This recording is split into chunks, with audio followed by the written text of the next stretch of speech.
Hello मेरे प्यारे विद्यार्थियों, कैसे हो। स्वागत है एक बार फिर पूनिया इंग्लिश क्लासेस में। और जल्द ही इसका नाम आपको पूनिया स्टडी पॉइंट के नाम से देखने को मिलेगा, जिसमें मैं आपको कुछ अन्य विषय के ऊपर भी वीडियो उपलब्ध करवाने की कोशिश करूंगा। तो इसलिए केवल इंग्लिश के ना होकर के उसमें अन्य विषयों के भी आपको वीडियोस मिलेंगे। इसीलिए मैं इसका नाम अब पूनिया स्टडी पॉइंट जो है के नाम से आपको अवेलेबल करवाऊँगा। आज हम इस वीडियो में लेकर के आए हैं आपके लिए एक बहुत ही प्यारी सी सुंदर सी poem, a thing of beauty, written by John Keats. तो शुरू करने से पहले जिसने अब तक मेरे चैनल को सब्सक्राइब नहीं किया है, लाइक नहीं किया, शेयर नहीं किया, तो वो शेयर कर दें, लाइक करें, सब्सक्राइब करें और बेल आइकन का बटन दबाना ना भूलें, ताकि इस वीडियो की बेनिफिट और किसी सबको ही मिल सके और आप तक एक नई वीडियो जब भी जारी हो तो वो तुरंत आप तक उसका नोटिफिकेशन पहुंचे। तो स्टार्ट करते हैं सबसे पहले जॉन कीट्स के बारे में कि जॉन कीट्स कौन है और क्या है और इन्होंने किस आधार पर किस चीज़ को लेकर के इस पोएम को लिखा। बहुत ही प्यारी सी एक कविता है। John Keats, who was born in 1795 and he was dead in 1821, was a British romantic poet. Although trained to be a surgeon, although he started his career as a surgeon, but after that he decided to devote himself whole to poetry. Surgeon के रूप में उन्होंने अपना career शुरू किया, परंतु उसके बाद में निर्णय लिया कि वो अपना पूरा समर्पण पोइट्री को ही देंगे। Keats secret his par devote himself wholly to poetry. तो कीट्स जो है उसने अपने आप को पूरी तरह से पोइट्री के लिए समर्पित कर दिया। हिज पार टू स्वे एंड डिलाइट द रीडर्स, उसकी अपने आप में एक ताकत थी कि वो रीडर्स को हमेशा प्रसन्न रखता था। Lies primarily in his gift for perceiving the world and living his moods and aspiration in terms of language. अपनी भाषा के रूप में वो अपने मूड्स को, अपने अंदाज को जीता था और इस संसार को मनाने का उसके अंदर एक बहुत बड़ी ताकत थी कि वो अपने लैंग्वेज के माध्यम से अपनी बातों को मनवा देता था इस संसार को। The following is an excerpt from his poem Endymion. यही सबसे इंपॉर्टेंट चीज़ है। अगर आपसे पूछ लिया जाए what is the theme of the poem, तो you can write from here, आप यहाँ से लिख सकते हैं जो पोएम की थीम है। The following is an excerpt, ये क्या है, एक अंश है। एक्सर्प्ट मीन्स अंश या भाग, एक भाग है फ्रॉम हिज पोएम एंडीमियन। उन्होंने एक पोएम लिखी थी, बहुत ही सुंदर सी poem, Endymion, a poetic romance. This poem is based on a Greek legend. ये एक पोएम जो है वो बेस्ड है एक ग्रीक लीजेंड, एक ग्रीक को पौराणिक कथा है उसके ऊपर, in which Endymion is a beautiful young shepherd. ध्यान से समझ लीजिए इसे, क्योंकि इसी को लेकर के ही पोएम आगे बढ़ेगी कि ये एंडीमियन जो है वो एक बहुत ही सुंदर सा शेफर्ड है एंड पोएट, जो कवि है, who lived in mount litmus, जो माउंट लेटमस नामक जगह पर रहता था। Had a vision of Cynthia. एक दिन क्या हुआ, उसके विचारों में सिंथिया आई। सिंथिया कौन? द मून गॉडेस, ये चंद्रमा की देवी, बहुत सुंदर थी। अब उसके विचारों में आ गई, वो प्रेम करने लगा उससे, और जब वो उससे प्रेम करने लगा तो आपको भी पता है कि प्रेम पागल होता है, और यहाँ पर ये भी पागल हो गया और उसको ढूंढने के लिए निकल पड़ा। द एन्चांटेड यूथ, ये आकर्षित, उस प्यार में पागल गिरा हुआ ये youth, resolved to seek her out, उसने दृढ़ निश्चय कर लिया कि मैं ढूंढ करके ही रहूँगा, चाहे मुझे कहीं से भी इनको ढूंढना पड़े, मैं इसे ढूंढूंगा, चाहे मुझे कहीं पर भी जाना पड़े।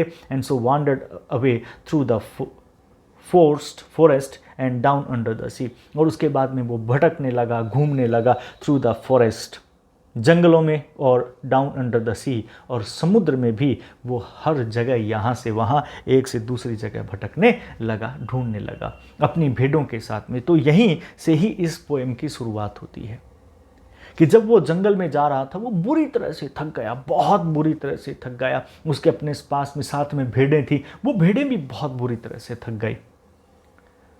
तो वो जाकर के एक पेड़ के नीचे बैठ गया। भेड़ें थी, वो छोटे छोटे झुंड में अलग अलग पेड़ों के नीचे जाकर के बैठ गई। और जैसे ही ये थका हुआ तो था ही, एक बहुत ही ठंडी मीठी हवा का झोंका आया और इसकी आंख लग गई, इसे नींद आ गई। और जब ये उठा तो इसने अपने आप को बहुत ज़्यादा तरोताज़ा महसूस किया। तब इसे लगा कि अरे, एक प्रकृति की एक छोटी सी भी चीज़, चाहे वो एक पत्ता भी क्यों ना हो, वो हमेशा क्या है, सुंदरता से भरा हुआ होता है और हमारे लिए हमेशा खुशियाँ हमारे अंदर पैदा करता है। उसी को लेकर के इसने पोएम को लिखा, ए थिंग ऑफ ब्यूटी, सुंदरता की एक वस्तु। सुंदरता की एक वस्तु मतलब संसार की कोई भी चीज, हर चीज सुंदरता से भरी हुई है और वो कभी भी क्या है, खत्म नहीं होती। अ thing of beauty is a joy for ever, सुंदरता की हर एक चीज हमारे लिए सदैव खुशियों से भरी हुई होती है। तो before beginning I want to tell you a story about this, और summary about this poem. Actually यहीं से ही वो स्टार्ट कर रहा है, कहता है कि एक सुंदर वस्तु सदा के लिए आनंद का क्या होता है, स्रोत होता है। हमेशा इसकी सुंदरता बढ़ती जाती है, वो कभी भी फीकी नहीं पड़ती, यह कभी भी नगण्यता में परिवर्तित नहीं होती। इसी चीज़ को उसने यहाँ पर इस पोएम में कहा कि चाहे कोई भी चीज़ हो सुंदरता की, वो हमेशा बढ़ती चली जाती है। एक शांत आश्रय स्थल, चाहे वो जंगल है, चाहे वो घर है, हमारे लिए एक शांत कुंज यानी कि निवास स्थान के रूप में, जहाँ हमें शांति तथा मधुर सपनों से भरी हुई नींद मिलती है और पृथ्वी की सुंदरता से जो है वो हमें जोड़े हुए रखती है। चाहे हम द्वेष से भरे, निराशा से भरे हुए रहते हैं, हमारे भीतर मानवीय गुणों की कमी क्यों नहीं हो, ठीक है, हम उदासी से भरे हुए दिन भी हमारे जीवन में आते हैं। वे सभी चीज़ें जो जीवन को उदास बना देती है, हम अस्वस्थ व बुरे तरीके भी विकसित कर लेते हैं अपने आप को आगे बढ़ाने के लिए, जो हमारे कष्टों व दुखों को और ज़्यादा बढ़ा देते हैं। इतना होने के बावजूद भी जब भी हम इस प्रकृति की गोद में जाते हैं, इन सुंदर वस्तुओं हमारी अंतरात्मा से उदासी की भावनाओं के आवरण को हटा देती है। कि ये सुंदर वस्तुएं जो इस संसार की है, इस प्रकृति की है, हमारे दिमाग के ऊपर उदासी रूपी जो आवरण पड़ा हुआ है उसे वो हटा देती हैं। प्रकृति की सभी सुंदर चीज़ें, वस्तुएं जो भी हैं, मनुष्य के लिए एक वरदान के समान हैं। चाहे वो सूर्य है, चंद्रमा है, पुराने नए पेड़ है, कुछ भी हैं, सभी प्रसन्नता के स्रोत हैं। यहाँ तक कि ये जो सरल भेड़ें हैं, इनके लिए भी ये छायादार आश्रय उपलब्ध करवाते हैं और उनके लिए एक वरदान है, क्योंकि जैसा मैंने कहा कि वो भेड़ें भी छोटे छोटे झुंड में इन पेड़ों के नीचे जाकर के अपनी थकान को मिटाने के लिए बैठ गई, तो उनके लिए भी एक वरदान के रूप में था, क्योंकि वो भी बहुत ज़्यादा थकी हुई थी। उसी दौरान जब उसने जंगल में देखा तो उसे डैफोडिल्स के फूल नज़र आए, जो हरियाली के बीच बहुत अच्छी तरह से खिले हुए थे और सुंदरता को बढ़ा रहे थे। स्वच्छ पानी वहाँ बह रहा था और ये जो स्वच्छ पानी है, ये स्वयं को गर्मी की ऋतु से बचाने के लिए झाड़ियों को अपना एक आश्रय के रूप में उन्होंने बना लिया। जंगल के मध्य में झाड़ियाँ उगी हुई हैं, वे सुंदर खिले हुए फूलों के जो कुंज के फूल, अर्थात यहाँ पे वो एक कुंज के रूप में एक बहुत ज़्यादा तादाद में एक साथ वो खिले हुए हैं और इस प्रकृति की सुंदरता को, भव्यता को और ज़्यादा बढ़ा रहे हैं। इनकी भव्यता तथा सुंदरता इस तबाही के वैभव से भी कहीं अधिक है, जिसकी कल्पना हमने अपने जो पूर्वजों, शक्तिशाली जो पूर्वज हैं, उनके लिए भी की होगी। प्रकृति की सुंदरता उन सभी सुंदर कहानियों से जो हमने सुनी हैं या पढ़ी हैं से भी कहीं अधिक सुंदर है। कभी कहता है कि जब मैंने इसको देखा तो मैंने जो कहानियाँ पढ़ी, जो सुंदरता के बारे में थी, उनके सामने तो इनके सामने वो कहानियाँ कुछ भी नहीं है। प्रकृति एक अनंत रूप से बहता हुआ वो फव्वारा है जो कभी खत्म नहीं होता और यूं लगता है स्वर्ग के किनारे से हमारे हृदयों में अमरता का पेय उड़ल रहा है। उन झरनों को देखने से ऐसा लगता है। तो ये एक छोटी सी समरी थी इस पोएम की। तो अब हम इसको स्टार्ट कर रहे हैं स्टैंजा वाइज। आज हम आधा करेंगे, फिर दूसरे वीडियो के अंदर मैं आपको कंप्लीट करवा के दूंगा। तो स्टार्ट करते हैं। A thing of beauty is a joy for ever. बहुत ही प्यारी सी पोएम है जिसमें कवि हर एक उस सुंदर चीज़ के बारे में बात कर रहा है जो प्रकृति से संबंधित है और जो हमें खुशियों से हमेशा भर देती है। इसने कहा, a thing of beauty is a joy for ever, कि सुंदरता की एक हल्की सी छोटी सी भी वस्तु क्या है, is a joy for ever, वे हमारे लिए क्या है, खुशियों से भरी हुई हैं। इट्स लवलीनेस इंक्रीजेस, इसकी सुंदरता हमेशा बढ़ती चली जाती है। It will never pass into nothingness, ये कभी भी नथिंगनेस अर्थात ये कभी भी व्यर्थ में तब्दील नहीं होती है। नगण्यता में तब्दील नहीं होती है, but will keep a bar quiet for us. परंतु ये प्रकृति की हर वो छोटी चीज़ हमारे लिए एक बावर का मतलब बार बोलते हैं इसको, और बार मतलब कुंज, निवास स्थान। प्रकृति की हर वो छोटी चीज़ हमारे लिए एक निवास स्थान के रूप में है। And sleep full of sweet dreams, और इसी निवास स्थान में जब हमें नींद आती है तो वो नींद बहुत ही मधुर से सपनों से भरी हुई होती है। एंड हेल्थ, वो स्वस्थकारी होती है। एंड क्वाइट ब्रीदिंग, जहाँ पर हम बहुत ही शांति से एक गहरी सांस लेकर के अपने आप को एक तरोताज़ा कर सकते हैं। अर्थात कवि का कहने का मतलब क्या है? कवि कहता है कि सुंदरता की जो वस्तुएं होती हैं वो हमेशा बनी रहती हैं, इनकी सुंदरता हमेशा बढ़ती चली जाती है, वे कभी व्यर्थ में नहीं होती। इसलिए कवि ने कहा, a thing of beauty is a joy for ever, it's loveliness increases, it will never pass into nothingness. ये कभी भी व्यर्थ में नहीं होती, ये नगण्यता से भरी हुई नहीं होती, but will keep a bar quiet for us and a sleep full of sweet dreams and health and quiet breathing। परंतु ये हमारे लिए एक ऐसे कुंज का निर्माण करती हैं, कुंज मतलब निवास स्थान, ये हमारे लिए एक ऐसे कुंज का निर्माण करती है जो क्या है, हमें मधुर सपनों से भरी नींद प्रदान करती है, अच्छा स्वास्थ्य और शांति हमें वहां पर मिलती है। उम्मीद करता हूं कि ये 5 लाइनें आपको बहुत अच्छी तरह से समझ आई होंगी। इसके बाद में नेक्स्ट, देयरफॉर, इसीलिए, on every morrow are we reading, every morrow means morning, हर सुबह, इसने कहा इसीलिए हर सुबह are we reading a flowery band, कि क्या हम नहीं गूंजते हैं, इसलिए हर सुबह हम सब फूलों की माला बनाते हैं। कि are we not reading, क्या हम नहीं बनाते हैं एक फूलों की माला? बनाते हैं ना, तो बनाते हैं तो वो क्या करती है, bind us to the earth, वो हमें बांधे रखती है, किसके साथ में, इस धरती के साथ में। Spite of despondence, spite means in spite, के बावजूद, इन स्पाइट ऑफ डेस्पोडेंस, की निराशाओं के बावजूद, ऑफ द इनह्यूमन डर्थ, कि ये मनुष्य के अंदर जो मानवीय गुण हैं, उन मानवीय गुणों की कमी होने के बावजूद भी, ऑफ द ग्लूमी डेज, वो हमारे उदासी से भरे हुए वो दिन हैं, उन दिनों के बावजूद भी, of all the unhealthy and over darken ways, और वो सारे कठिन और अंधकार से भरे हुए रास्ते जो हमने आगे बढ़ने के लिए बनाए हैं, मेड फॉर आवर सर्चिंग, जो हमने अपनी तलाश के लिए बनाए हैं, इनके बावजूद, हाँ, यस, हाँ, इन सब के बावजूद, इन स्पाइट ऑफ ऑल, इन सब के बावजूद, कि जब हम इन सभी निराशाओं से, दुखों से भरे हुए होते हैं, हम अपने आप को एक नए तरीके से आगे बढ़ाने की कोशिश करते हैं, जिसमें हम अपने आप को दुखों में डाल देते हैं। इन सब के बावजूद भी सम शेप ऑफ ब्यूटी, कि कोई भी एक आकृति सुंदरता की, मूव्स अवे द पाल, वो क्या करती है, दूर भगा देती है, द पाल, पाल मीन्स आवरण, पर्दा, फ्रॉम आवर डार्क स्पिरिट्स, कि हमारी उन सैड जो स्पिरिट्स हैं, आत्माएं हैं, हर्ट है जिसको हम कहेंगे सैड हर्ट, दुखी हृदय, कि हमारे इस दुखी हृदय के ऊपर छाए हुए जो एक निराशा का, दुखों का पर्दा है, उसे दूर हटा देता है। मैं एक बार फिर इसको वापस से शुरू से रिपीट कर रहा हूं।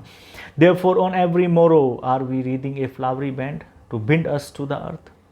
इसलिए हर सुबह हम सब फूलों की माला बनाते हैं ताकि हम पृथ्वी के साथ जुड़े रह सकें।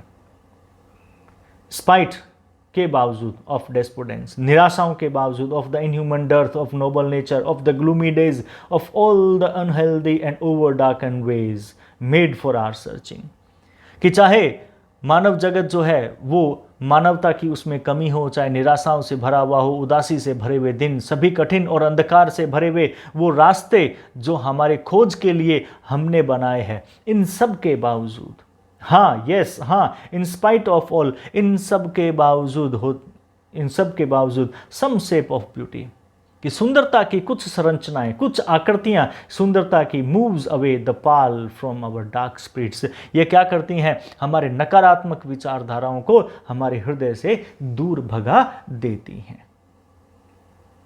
उम्मीद करता हूं कि ये पंक्तियां आपको अच्छी तरह से समझ आई होंगी।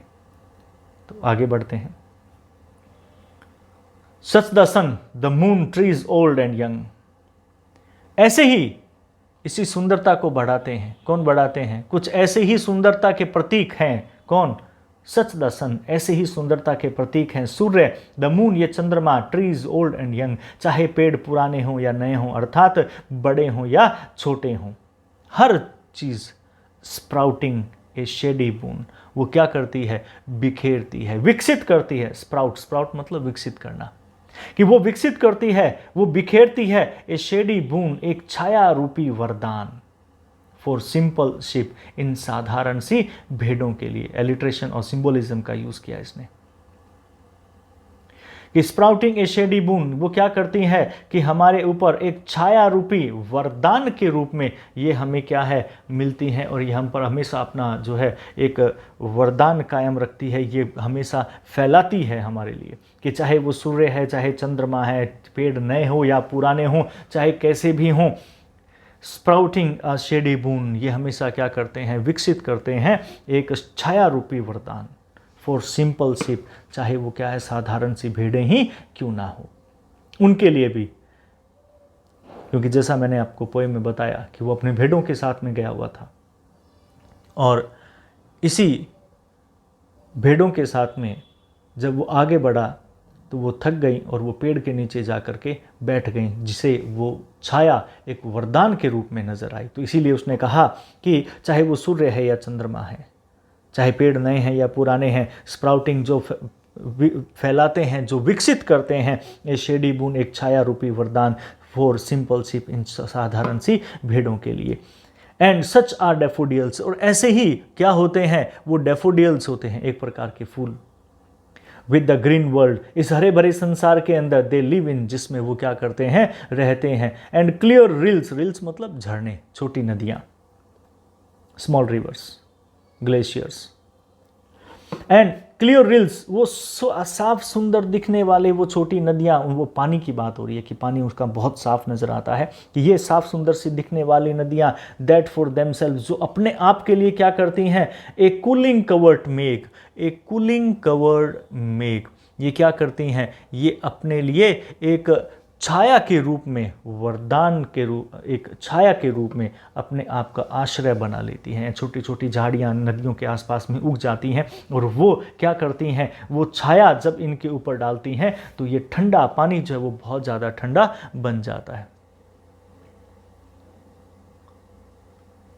कि छोटी नदियाँ और बहने वाले जो पानी के स्रोत हैं, ग्रीष्म ऋतु में खुद के लिए एक ठंडी आवरण बना लेते हैं। कवट मतलब आवरण, कूलिंग मतलब ठंडा। तो इसीलिए उसने कहा क्लियर रिल्स, ये छोटे स्पष्ट सी छोटी से एक साफ पानी से बहने वाली नदियाँ या ये झरने, दैट फॉर देमसेल्व्स, जो अपने आप के लिए क्या करती हैं, एक कूलिंग कवर्ट में एक ठंडा कवर्ट, एक आवरण, एक ठंडा आवरण बना लेती हैं। मेक मतलब बनाना, अपने लिए ठंडा आवरण बना लेती हैं। कैसे बनाती हैं कि वो झाड़ियाँ वगैरह जो है वो उग जाती हैं, और ये झाड़ियाँ जब अपनी छाया इसके ऊपर डालती है तो पानी बहुत ही ठंडा रहता है। गेंस द हॉट सीजन, और वो भी कब, इस गर्म ऋतु के विरुद्ध। द मिड फॉरेस्ट ब्रेक, कि ये मध्य जंगल के अंदर उगी हुई ये झाड़ियाँ, ब्रेक मतलब झाड़ झंखाड़, कि ये मध्य जंगल में उगी हुई झाड़ झंकार, रिच विद एक sprinkling of fair musk rose, कि जो क्या है, रिच भरी हुई है, विद ए स्प्रिंकलिंग, स्प्रिंकलिंग मतलब जहाँ पर किसी चीज़ को फैलाने की बात आती है, छिड़काव करना, कि जो फैलाती हैं, of fair musk rose blooms, कि जो खिले हुए जो गुलाब हैं उनकी कस्तूरी के समान जो खुशबू है उसे वो क्या करती हैं, फैलाती हैं, और पूरे जंगल में वो गुलाब की कस्तूरी के समान खुशबू फैली हुई है।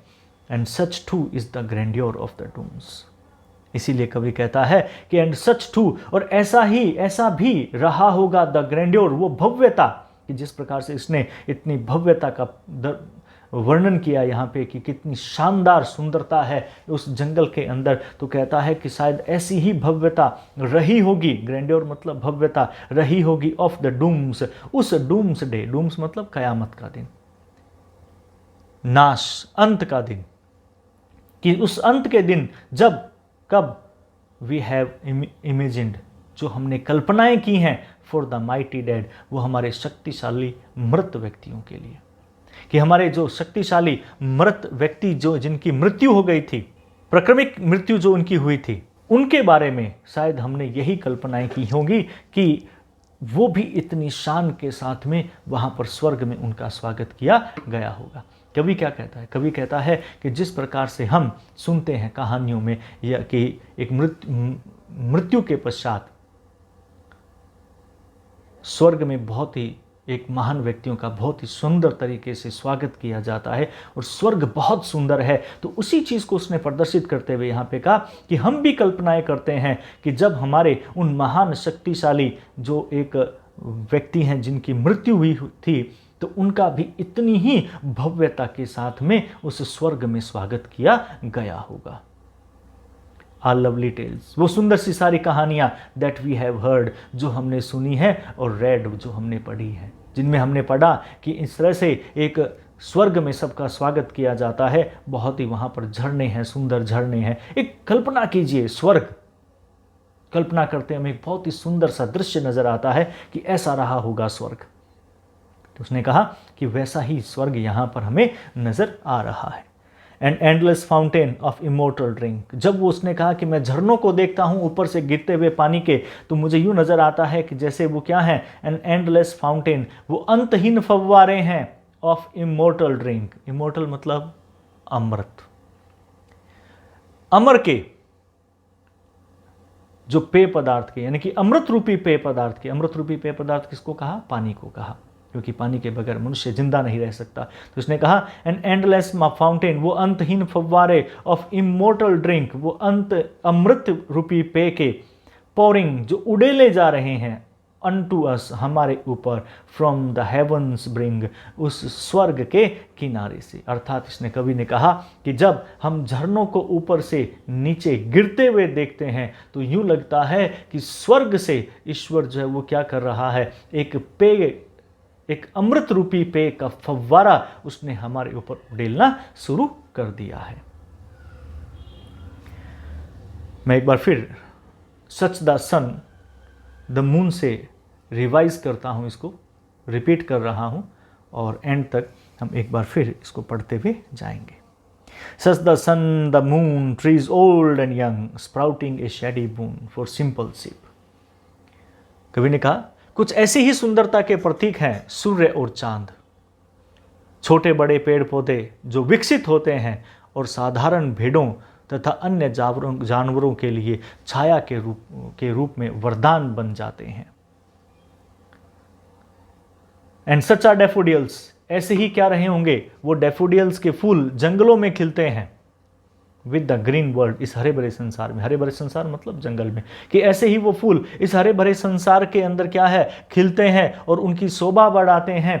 And clear reels that for themselves A cooling covered make, और वो क्लियर रिल्स, वो छोटी नदियां और बहने वाला पानी, वो झरने के स्रोत, जो पानी के स्रोत ग्रीष्म ऋतु में खुद के लिए एक ठंडी आवरण बना लेते हैं इन झाड़ियों के पेड़ों के रूप में, अगेंस्ट द हॉट सीजन, इस गर्म ऋतु के खिलाफ। The wind forest brake rich with a sprinkling of fair musk rose blooms, साथ ही उन जंगलों के बीच झाड़ी जंखाड़ जो जंगली गुलाब से भरे होते हैं, वो क्या करते हैं, वो मस्क, एक कस्तूरी के समान अपनी खुशबू पूरे जंगल में फैलाते हैं। उसके बाद में कवि कहता है कि and such too is the grandeur, ऐसी ही वो भव्यता रही होगी of the dooms we have imagined for the mighty dead. कवि कहता है कि साथ ही उन महान योद्धाओं के अंत भी एक सौंदर्यता का प्रतीक है, जिनकी कहानियां या तो हम पढ़ते हैं या सुनते हैं, कि ऐसे ही भव्यता के साथ में उनका भी स्वागत किया गया होगा, ऐसे ही भव्यता भरी शान उनकी रही होगी, उन शक्तिशाली मृत व्यक्तियों की जिनके बारे में हम कल्पनाएं करते हैं। और उनके बारे में ही हमने बहुत सुंदर सी कहानियाँ, आल लवली टेल्स, वो सारी सुंदर सी कहानियाँ वी हैव हर्ड और रेड, जो हमने सुनी है या हमने पढ़ी है। एलिट्रेशन का यूज़ हो रहा है। An endless fountain of immortal drink pouring unto us from the heavens spring. और ये कभी ना खत्म होने वाले एक अमृत के फव्वारे के समान ये पेय पदार्थ जो स्वर्ग से हम सभी पर निछावर की जा रही है, ऐसा हमें नज़र आता है जब हम ऊपर से नीचे गिरते हुए झरनों को हम देखते हैं। तो इस तरह से यहाँ पर कवि ने एक बहुत ही सुंदर तरीके से इस प्रकृति की सुंदरता का वर्णन हमारे सामने इस पोएम के अंदर किया है। और उम्मीद करता हूँ कि आपको ये पोएम बहुत अच्छी तरह से समझ आई होगी। और इसी के साथ हम यहीं पर विराम लेते हैं और जल्दी मिलेंगे एक नई टॉपिक के साथ में, एक नई वीडियो में। तब तक के लिए good night, thank you and have a nice day.